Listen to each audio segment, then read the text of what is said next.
I mean, if you think about Elon Musk, right? He's big on first principles. First principles is simplicity. It's saying, let's just reduce this thing down to its most basic component and then rebuild from there. So if there's something very, very complex, let's just reduce it. Okay. Whether or not you love Elon, irrelevant. We're talking about first principles. Why do growing businesses go broke? Welcome to the Profit Answer Man podcast. I'm Rocky Lalvani, and I help 7- and 8-figure business owners scale profits and cash flow while working less. Every week, we dig into proven methods like the Profit First system, other cash flow strategies, and real execution. No accounting jargon, no fluff.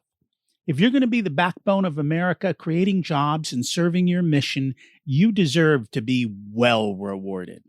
We're Profit First certified professionals. If you want the masterclass, check out episodes 2 through 13, including Mike Michalowicz, where I break down the entire Profit First book, chapter by chapter. If you want, grab your free copy of the Profit Blueprint book at profitcomesfirst.com and start making profit a habit today. You built this business to serve your mission and your freedom. Let's make sure it pays you back. We also offer strategic tax planning and preparation to help you keep more of that profit. Now let's dive in. Quick reminder, we are now offering tax planning strategy and preparation. So if that's something you're interested in and want a CPA who will actually have conversations with you, reach out. My wife is taking over that whole side of the business, and we're happy to support you. Now on to today's episode. If your business feels like it's running you, fires all day, meetings that go nowhere, and growth that somehow creates more chaos, this episode's for you. Today, we've got Tim Martinez. He is a seasoned business operator and advisor with 20 plus years helping founders, CEOs, and executive teams build companies that actually scale. He's worked across software, media, retail, gaming, and finance. He's not just an advisor. Tim has owned, invested in, and exited multiple businesses. He sits in the seat you sit in. So he brings real-world perspective to most business theory that conversations always seem to miss upon. In our conversation today, we're going to get into what separates companies that break through plateaus from ones that get stuck, how to build systems that are simple and easy, that create freedom, profit, and momentum. And towards the end, Tim shares the mindset shift that helps leaders to stop treating their business like a personal piggy bank and start building a durable company that creates value for themselves, for their community, for the people that work for them. Stick around to the end. Let's meet Tim. Welcome to the Profit Answer Man, Tim Martinez. It's great to have you join us today. Excited to be here. Thanks for having me. And I'm excited to learn from you. Can you share a little bit about yourself and your business? Yeah, absolutely. I've largely worked as a management consultant. Whatever that means is a very big, broad term over the last 20 years. And I've also invested in, owned, operated, and sold a handful of my own small businesses through the years. So I'm one part advisor, one part entrepreneur. I do the advisory work because it's soul food for me, and I love being able to share. It also gives me a look under the hood of literally thousands of businesses over 20-something years that have been doing this. So I'm able to take best practices and apply them into my own businesses. And I feel like it's me doing my part to make the world go round. So that's mainly who I am. I largely work with CEOs and their executive teams of, I would say, lower middle market, about the $25 million to $250 million arena. I've gone much lower and gone much higher than that. But that's generally where I get plugged in. I love learning from other people's mistakes instead of mine. It sounds like you do too. I wish more people would take that mentality, but then we wouldn't have anyone to learn from. So it's okay if some of you want to screw up, right? It has to happen. Before we hit record, we were talking about Profit First and Traction. And I know you've read both the books. Mm-hmm. You made an interesting comment that I really appreciate. You said you don't use them as they are, you use them as you kind of need to. You've adapted it to what works for you, which is what I say that every system should be. Take the best parts of it, mold it to you, don't mold yourself to it. Yeah. How's it worked out for you? Well, I got there, I've been building businesses since I was 15. A lemonade stand, silkscreen business, retail store, DJ business. I had a skate shop. I had two. I built apps and websites. And through all these years, we're talking maybe 25, maybe 30 years ago. So well before I had my hands on those books. And I had to learn about how important the importance of profit and how it's not just my personal piggy bank, a business, and how to, set up tranches and buckets for things. Also had to learn, as I got started in consulting, I largely worked with startups. So I helped them get their launch. I'd write their business plans, do the pitch decks, financial models, the projections. Then in the middle of my career, I started working with more operational businesses. And now as I'm kind of in the much more mature stage of my business, I'm working with more exit planning, succession planning style arrangements on these clients. So I've seen the whole scope of business. And when I was in that middle phase, I probably spent a decade building out SOPs and best practices, working on flow charts, finding bottlenecks, and working with everything from the top down, just systemizing and optimizing a business, kind of in the E-Myth way. I guess traction, takes a page out of that book for sure on how to set up organizations systematically. But I didn't have those books at the time. So I learned what an SOP was just by saying, how do I logically take it from 8 steps to 4 steps? Or why do I need 6 people in this process when I could do it with maybe 2? Or do I need all this technology? Or, I was just really optimized and streamlined. So by the time I got my hands on these books, I was like, wow, this would have been great if I had this, 30 years ago, or if someone would just handed these things to me or kind of sat me down. I just had to learn it through, through hard knocks. It's funny when I bring those books to people who don't use them.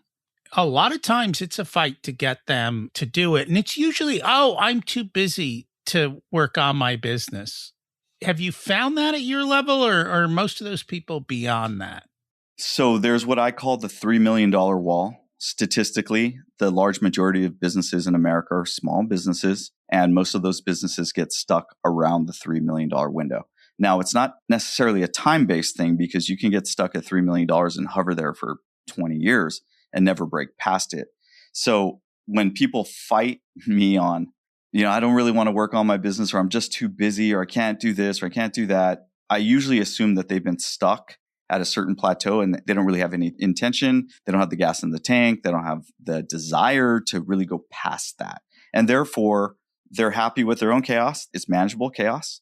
And even though they say they may want change, they may not really want change because they want control. So I have to read between the lines. And quite frankly, that's why I got out of working with those small businesses many, many years ago, because I felt there was always this fight to keep things as they are.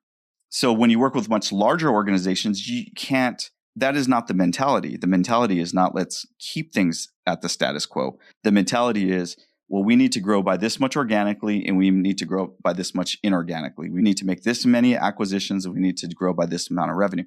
So everything's so forward facing. We need to consider succession because we have hundreds of employees. Of course, we have to consider these much larger conversations. You go down to a small business, you really have to ask the question is, are you okay with where you're at? And that's cool if you want to be there. No judgment. You want to stay where you're at, and that's fine. So when my phone rings, like, I want to get to this next plateau, I say, okay, great. That's going to require you to do things differently than you've done them in the past. And that's usually where that conversation begins. So what I find is, even if they want to stay where they're at, income-wise, which is perfectly fine. And honestly, I'm a big fan of saying, sometimes a smaller business that's highly profitable is a lot more fun and enjoyable 100%.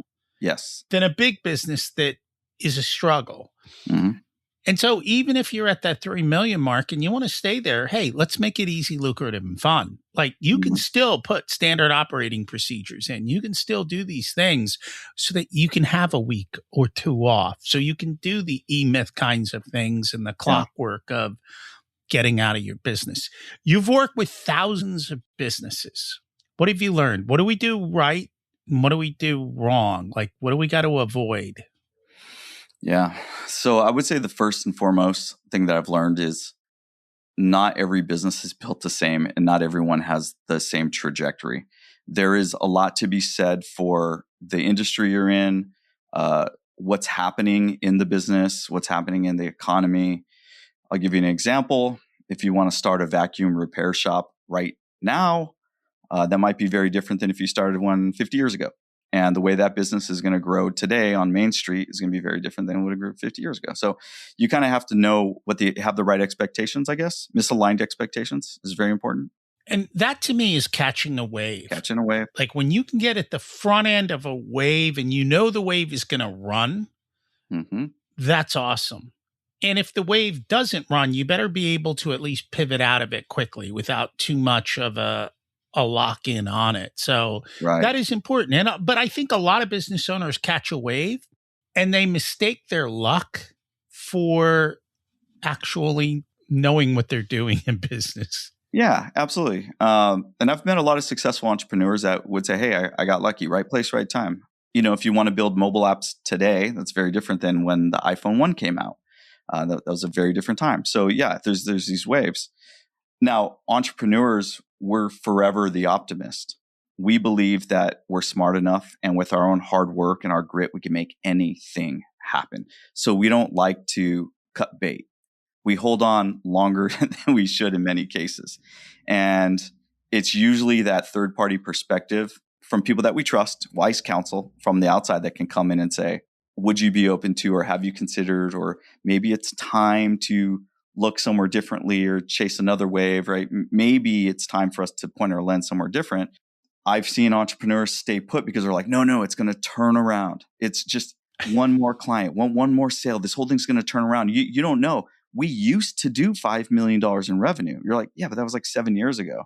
And you've been hovering at, let's say, a $2 or $3 million window, and you haven't hit a new plateau. So clearly there's something going on with this business, probably beyond systems. Yeah, I'm sure you need systems. We always need systems, right? You need a fully optimized business, of course. But there's other factors that are going on in a business that you really need to take a look at. So what I've learned is sometimes you catch a wave. Sometimes you're holding on to a losing bet longer than you should. And it's hard to fish and cut bait because of ego. Ego is a big, big killer in business. And then, obviously we could talk about systems until we're blue in the face because people wait far too long to put in systems and they become the system. They are the system. So some of that is ego. I like it when everybody defers to me because it allows me control. And if I stop being the person everyone defers to, I start losing control. Some of it is investing in your team and making sure you have talent that's always being educated and upskilled. Right? So we don't invest in talent enough. I've seen a lot of small businesses where the owner's like, oh, I send myself on a retreat every year. And I go, great. Do you send your number 2 and number 3 and number 4 to a retreat every year? Because we're investing in you. But what about your team? Are you investing in them? And then, of course, we can talk about profit. Especially small businesses, they just treat it like a personal piggy bank. There's never any money to reinvest into growth. They don't invest into growth. So their objective is to, if you're at $3 million, max out your 401k, take a nice fancy vacation, and that's about it. But you're really not reinvesting in growth. Like you're not building a war chest. So when your competitor comes around and says, hey, we're ready to sell, you can just jump on it. Like you don't have enough flexibility to make these types of moves because you just haven't built that in the business. What's a good war chest for you? Let's say you're a $3 million business or a $5 million business. What would you advise them would be a good war chest to have around? Well, I would say like a best practice is your 3 to 6 months of OpEx just sitting in a fund. You're going to have to pay taxes on your money, what you leave in the fund. I mean, you got to be cognizant of that depending how your infrastructure is set up. But a 3 to 6 month OpEx war chest is great. If you had a year's worth, now you can make some moves. And also mind your credit too, and know how to use leverage. Like the SBA could potentially lend you up to 90% on any business $5 million below. So you can go buy your competitor if they're willing to sell you and pick up $500,000 at EBITDA on the SBA's dime and finance it with that. Like, are you prepared to make that type of decision? Do you want to pick up another 20 employees? Do you have leadership mind that would allow you? You have good infrastructures. Do you know how integration works? Do you have wise counsel and advisors in your corner that can walk you through the process? You have investment bankers, a network of brokers.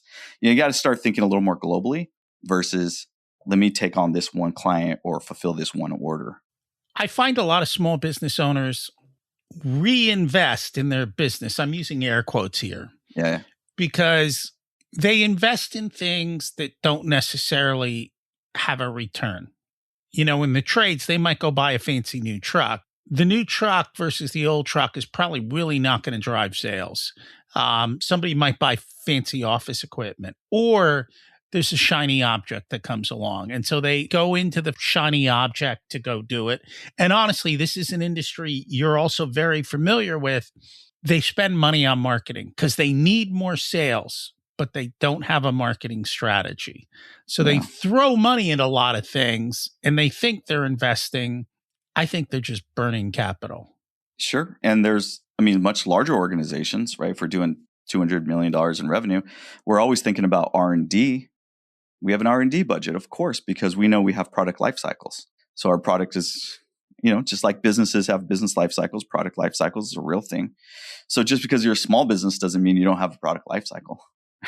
Big business, small business, there's still a product life cycle. So as your product starts to go down, you have to have something to start swooping it back up. And that's investing in innovation and having an innovation mindset and always looking for new things to, optimize within the business. We could probably talk about technology, right? How many organizations have you seen that have been operating on very outdated technology that should have been upgraded years ago? And they're still like, no, we've cobbled this thing together with Scotch tape and some, duct tape. And you're like, yeah, you could be so much more efficient. So knowing where to invest and how to invest is important versus vanity investments. And that's what I think a lot of it is the vanity and investments. One of the things I've seen you say, and I say it myself in a different way, simplicity is the ultimate sophistication. And yet, for most business owners, if you offer them a simple solution, like take profit first, it's so simple. Here's a couple buckets, put your money. They'll go, oh, that sounds great, but nobody does it. That's too simple. That won't work. Yeah. And I find that to be across the board. When you offer them simple solutions, they look for complex ones. Do you know why? Sometimes you need to avoid those people. If you think about Elon Musk, right? He's big on first principles. First principles is simplicity. It's saying, let's just reduce this thing down to its most basic component and then rebuild from there. So if there's something very, very complex, let's just reduce it. Okay. Whether or not you love Elon, irrelevant. We're talking about first principles. So when you think about simplicity as the ultimate sophistication, you say, well, we need to make things, I think Albert Einstein, I'm totally going to misquote this, but it was like, things should be as simple as possible and not any more simpler. Something like that, right? There's a lot to be said for simplicity. When you meet somebody that says, no, it needs to be more complicated, or I want to add more steps, they're probably not going to be a good client. You're probably not going to get very far with them. But there's plenty of people out there that say, you know what? I too share your passion for simplicity. I too share your passion and your vision for making this less complicated and less chaotic. Can we work on that together? And we're like, yeah, absolutely. Let's lock arms. We're going to get pretty far together. It's like, I'm not trying to drag a dead horse to drink water. I just want to bring a thirsty horse and say, there you go. I concur with you there. You have to find the people who want to make the change. And absolutely. It makes it a lot easier. When you've walked into most of these businesses, are there certain things that you see globally, pretty much in every of them, that you're like, oh, there that is again? And what are those things? Well, I always say the fish stinks from the head. So I always start with the head. And the head sets the tone for the culture. And I would define culture largely as what we allow. So consider the weakest link your culture. It's not your strongest link. It's usually your weak. Like, what are we allowing inside the organization? Are we allowing ourselves to operate on old, outdated software because we don't want to spend any money? Are we allowing ourselves to be really ruthless and cutthroat? Like, what are we allowing inside of these organizations? So what are your problems? You know this as well as I do. Most of the problems are human problems. The technical stuff is the easy stuff. This is not complicated. We're going to make a widget and there's a piece of machine and it does the thing and spits it out. Or we're going to deliver a service. Fine. We'll write a business plan for $10,000. Done. It's humans, always humans. So start at the top and say, what's going on with them? Their idiosyncrasies and their mania, right? And then we kind of work our way down. And then we kind of really have to decipher what they're telling us is the actual problem. I always say it's the problem beneath the problem that's really what we're trying to solve. So as a longtime consultant, when someone says, hey, this is my problem, I have to stop, subconsciously think like, what's the real? I got to get deep, deep down to the root, not just the symptoms. So I got to get way down to the root. And I go, well, it sounds like we're really not solving for X. You want to solve for Y, but we need to kind of take it back a few steps. Do most people look at the Band-Aid solution or are most people digging for the root? Depends. It depends on how you get brought into the conversation. So I'll give you a couple inflection points. You have an organization that said, we used to do 20 million, then we did 18, then we're doing 15. And someone says, call Tim. Okay. What do we, well, this is a revenue problem, right? Other side of that is someone said, hey, we had a client fall out of the sky. We never thought we were going to win this thing. We won a government RFP for $100 million over the next 3 years. We don't even know how we're going to staff for this. We don't even know what to do. Or our largest competitor wants to sell to us and they want to sell this for $20 million. And we don't even know how we're going to, like, this is a huge opportunity. We're not prepared for this, the magnitude of this opportunity. So you're either dealing with this revenue decline problem or you're dealing with like, how do we handle this large opportunity? Either case, I'm usually getting a phone call on one of those two. Then I have to take a step back and say, okay, we need a different playbook for each one of these. The revenue one might be a product cycle, it might be your team, be a lot of inertia, status quo. The market's changing, right? For the growth opportunity, it's how much time do we have and what kind of system do we put in place to really make sure we optimize this op? Most of the owners that you work with, are they amenable to swapping people out? Because a lot of times you have to change the people. We just did an episode, Who's Your Mike? And Mike is that person that's been with you a long time or that you think is a key player. And I find a lot of times it's difficult to make the change in the personnel. Yes. You can't change people. You can't change their core values, their characteristics. So we always say hire the values that you want inside the organization versus trying to teach people how to be respectful, how to show up on time, have hard, good work ethic. You can't teach people these things. They just need to bring it with them. These are things that they're going to get at home, through the microcosm of the universe. It's like they learn these things when they're young and then they bring their good and bad habits into the organization. So hire good habit people. I do a lot of work in succession planning and exit planning. It's probably 95% of the work I do these days over the last 5 years. And that's really where I'm just trying to ride this thing to shore. In that world, yeah, because the owner knows they want to sell in the next couple of years and they know they're probably not going to be able to get the valuation that they need until their bench is upgraded, until they have a C-suite that's just pretty badass. And if you have some people that have been they're good, but they've been there maybe a little too long. And that when a new buyer comes in, they're most likely going to let those people go. So you have to start having some pretty tough conversations at a certain point with people, about where you're headed with your organization from an exit planning standpoint. If you're in growth mode and you're trying to take this thing and triple, quadruple the size of the business over the next couple of years, you have to take a hard look at your team and you have to say, well, our team got us to this point. But are they going to get us to that point? And if you know that they're not going to get you to that point, however you want to get there, right? It's a gut feeling. You do your Clifton strengths test, however you get there. Once you realize that, no, they're not really going to get us to where we need to go. But then you make the decision to hold on to them. Well, you are now making a conscious choice to keep your business at a certain level. And that's okay if that's where you want it to be. But you just have to you can't lie to yourself and say, this team is going to get us where we're trying to go. Don't lie to yourself. That happens a lot, doesn't it? More often than not, because we're humans and we have emotions and we're irrational. If you think about behavioral finance, it goes back to your whole point of why don't people put the money in the buckets? It's like, why don't they call it death insurance? They call it life insurance. But really, it's death insurance, right? It's just, we're humans. We're kind of wired for self-preservation. And it goes back to that last point of people would rather not fail than succeed. Like success is cool, but I really don't want to fail. Not failing is more important than succeeding. Do you help people overcome that? As best as I can, I try to create these little unlocks for people. I try to open up mini portals. I hope that when I'm done working with someone, somewhere at night or on the weekend or when they're on a long walk, they're like, you know what? That thing makes sense. I mean, it really does make sense. I try to be very logical, but I understand I have to sometimes reach people emotionally. But it's the logic. I try to follow a logic trail. And that goes back to first principles and simplicity, which is I try to say things that you can't really refute. I'm not speaking in opinion. Like you can't run your business forever. You're going to die at some point. That's irrefutable. You will die at some point. You're either going to get out of your business because you want to make a cognizant rational choice about getting out, or the good Lord is going to take you out. At some point, you're getting out of this thing. So let's deal with that, right? Can't refute that because you're not going to live forever. So I try to make and speak to my clients in ways that they go, that's logical. That makes sense. And then we can deal with the irrational, illogical stuff later. Do people wait too long to get help? All the time. We all do. Why? Couldn't tell you.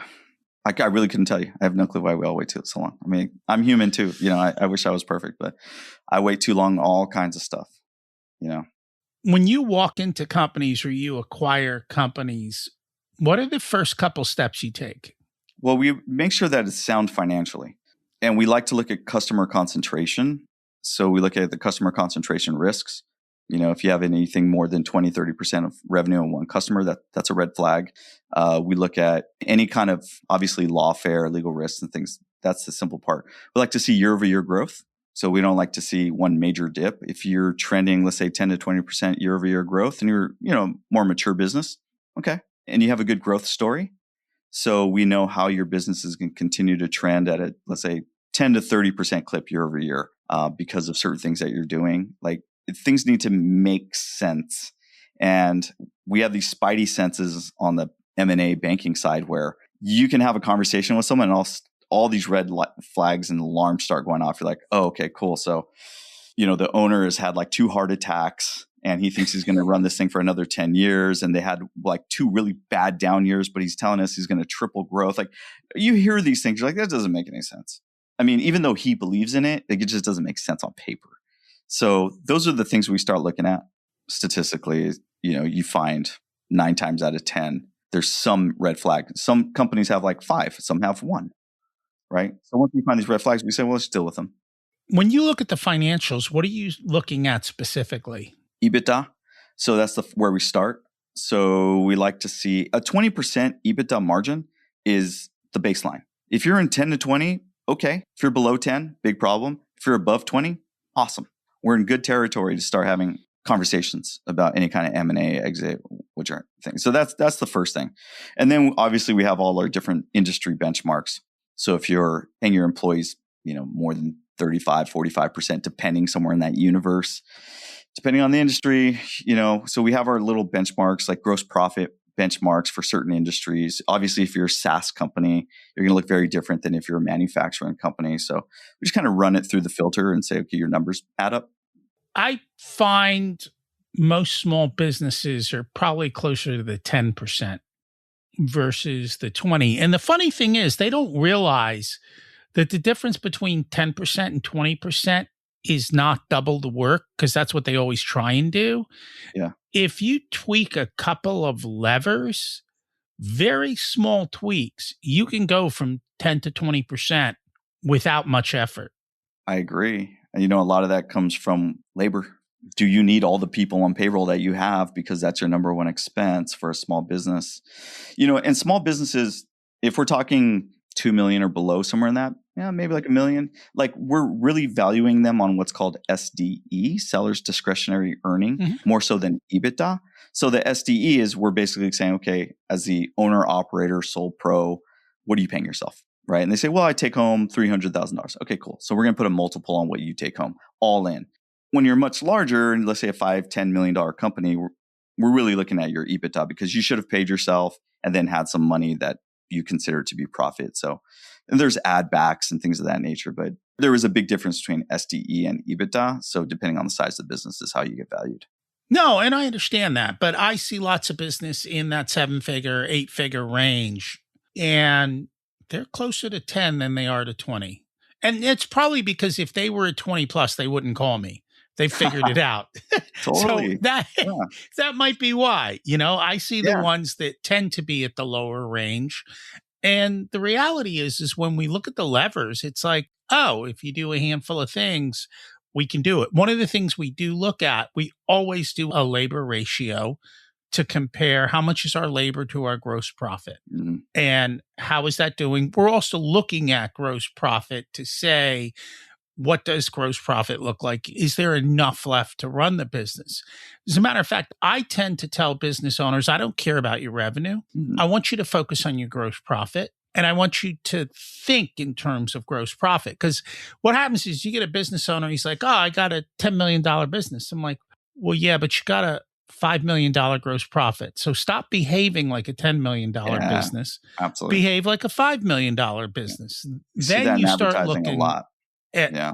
labor costs and it starts to be important. How do you determine, though, which employees aren't carrying their weight or where you need to make the cut?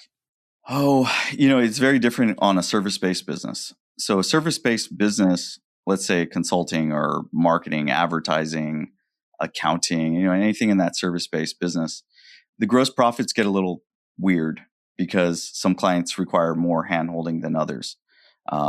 So you got to kind of play that balancing act, right? If you're only allowed to spend 2 hours with a client in a given month, but the client needs 6, well, you're in the service-based business and you kind of have to give them the 6 unless you want to lose the client. So you're hoping at the end of the month that some stuff is balancing out. Now, there's a lot of things that you can do. And I think the number one is end of contract customer surveys, or maybe somewhere in the middle. If you've ever gone to rent a car, they say, hey, my name is Jack. After you rent this car, you're going to get a survey, and just tell them you really liked Jack. So most of the times we're not doing surveys on our employees. And sometimes we don't do that because we don't really want to know how they're doing from the client. We don't really want to open ourselves up to scrutiny. And we're just hoping that the client just moves right on past. That's why I've seen a lot of times clients will not do customer surveys on their employees. Interesting. And then you can also do employee to employee surveys. I mean, you have to be careful on how you do it, but it's like, is your team member carrying their weight? I can't tell you. This is probably most of the conversations I have with teams is, the behind the scenes, they start complaining about, Jane. Jane is late. Jane is this. Jane is that. And everyone complains about Jane, but the boss never wants to let Jane go. So we can identify people because most people have a pretty clear idea of who's not carrying their weight. I also believe A players like to work with A players. Pippen and Jordan, they don't want to work with second and third fiddle. Like, they are the championship bulls for a reason. So when you're a champion, Jack Welch has his 4-box quadrant. When you're in the upper right, like, you're good for culture, you're good for performance, why settle? You don't really want to settle. You want to be on the all-star team. So when your bench is filled with weak players, you start to feel slighted. It's bad for culture, right? And those people, those star players, will very easily tell you who's not performing. And they would love to get rid of those people and bring in better players. I concur. We've done episodes on that, the opposite of the star, which is that bottom left of the rats, right? Yeah, that stars exactly. backwards. And so I get that. I just find a lot of times the people at the top, either they don't want to see it or they don't want to hear it, or they've been protected. Well, I would tell a superstar, anyone out there in your audience, if you're a superstar and you're on the bench and your boss isn't, or your employer, whatever you want to call them, isn't playing ball and they're keeping a bunch of subpar players, there are plenty of organizations out there that would love to have you. They would love to have you. It's so hard to get superstar talent. I mean, it is very, very difficult. So just go put yourself in a better environment and you will flourish and your career will just take off. Don't settle. And that's very true. The one thing, I don't get surveys usually from small companies. I get them from big companies. And they always ask me about the person that I dealt with, but they never ask me about the company itself. And I think that's a major missing problem because I'm like, yeah, that's good. Yes, the person who helped me is wonderful. The reason they had to help me is because you suck as a company. You need to separate those two because they don't. And I used to work in corporate years ago. It's funny because they would do full top to bottom surveys. And usually the surveys would say top leadership is bad. And top leadership would go to the frontline managers and say, you're doing your job badly. Yeah. Well, I do a lot of executive coaching in my world. And sometimes the C-suite will say, can you do a separate group for our senior leadership team? And say, great. All right. So do a senior leadership group. And you get in there and it's just like, blah. They're going to tell you everything that they can't tell their C-suite boss. Mm-hmm. Oh, I don't want this guy or this girl, or this blah, blah, blah. Everyone complains. I'm overworked. Right? You hear all the complaints under the sun. So then you find yourself in a precarious spot, which is I need to protect the safety and security of my senior leadership team because they're entrusting in me, but I need to share some information with the C-suite that allows them to take action on things in a positive way, right? To move the needle. So you have to kind of create these little bridges of communication within these groups. And if people don't feel so great about someone and they feel like they can't share this information with anyone, then yeah, you're going to create some inertia. People are going to feel stuck, and that's going to be the culture of your organization. Whether or not you intend that, it just will be. It'll become your weak link. And we've talked about that. You have a culture, whether you did it intentionally or not. Always have a culture. It's there. There's no ifs, ands, and buts about it. Yeah. The other thing you talk about is time is currency. And I think a lot of times we don't value time. Yeah. Well, I'm sure we've all worked for time mongers, and maybe we ourselves are time mongers, but you have to be cognizant of time. It's the unforgivable sin is to not know how much time you're spending on something or how long something takes. It's the unforgivable sin. You cannot let time slip. As a business owner, you have to know how much time something takes for your team to do it well. You have to know how long your processes take. You got to be your own worst enemy when it comes to your own time, to your own schedule. You really, really got to mind it because it's the only resource that's slipping away out of our hands on a daily basis. And it's really hard to control, but we can control it. But you just really got to be cognizant of it. And they say time is money. You can make more money. You can't make more time, that whole thing. But it really is currency. I mean, pick your favorite person, your favorite sports person, your favorite CEO or whoever. If they were to spend 1 hour with you, really an intentional 1 hour, then go on a walk and sit on a park bench and just give you everything of their time. What is that worth? What is that worth? If you lost someone and you can get 1 hour back with that person, what is that worth? It's invaluable. So for us to just willy-nilly say, well, I'm going to wake up Monday through Friday, 9 to 5 and sit in an hour worth of traffic on the way and an hour worth of traffic back and just sit there and do a bunch of mundane tasks in a cubicle all day. We're past that. We're past that now. If you're still there and you're burning time units like that, I don't know what you're doing. We can't be there anymore. No, I'm with you. I think all of those things are important. There's no line in the P&L that says time. There is no line. You're right. But when we dive in and we do deep dives, we can figure it out. And more often than not, what I find is there are some employees who are sucking up lots of time. And there's some clients that suck up a lot of time. Yeah. Or you haven't created efficient schedules for them or efficient routing, depending on the business, to make sure that you're getting the full value of time out of people. Because if you're sending people out on the road or if they're billing by increments, you've got to look at the utilization. Absolutely. And you also have to possibly be responsible for filling up their utilization. But if you're not measuring that and you're not looking at that, then what happens is you're yelling at your A players instead of your C players. And you've got to have visibility into all of that. And you have to be able to measure it and then call it out when it's a problem. I mean, it might be a training issue. It might be somebody's not giving them the work issue. There's a million reasons, but you got to figure it out and be able to know what's going on. Yeah. And there's, the meetings for meeting's sake. That's still a thing. The inefficient meeting. That's a total time suck. I mean, how many companies, I'm not saying right or wrong, but if you're doing a 30-minute meeting every single day and you tally it up and you say, well, at the end of the year, it was this many hours, and you tally up the, average hourly rate. And then you say, okay, well, this year's worth of meeting costs us $200,000. Did you get your ROI on that? So you got to think of it like that way. And that's one of the things I like about Traction is it gives you a format for a meeting. So if you don't know how to run efficient, timely meetings, it does that. But the other thing it does, which I really didn't realize, it creates a time for a meeting so that you're not interrupted 50 times. Yeah. It's like, hey, we have our meeting, bring it all there. We'll hash it out. You don't have to schedule all these impromptu things. And yeah. I like to use the DOSI framework in conjunction with project management tools. So the DOSI is driver, approver, contributor, and informed. So if at the end of every meeting, you have your 3 or 4 action items, and we say, okay, who's going to drive this? The single person responsible. And then who needs to approve it? Sometimes an approver is different than a driver. Sometimes they're the same. And then who needs to contribute, give you input.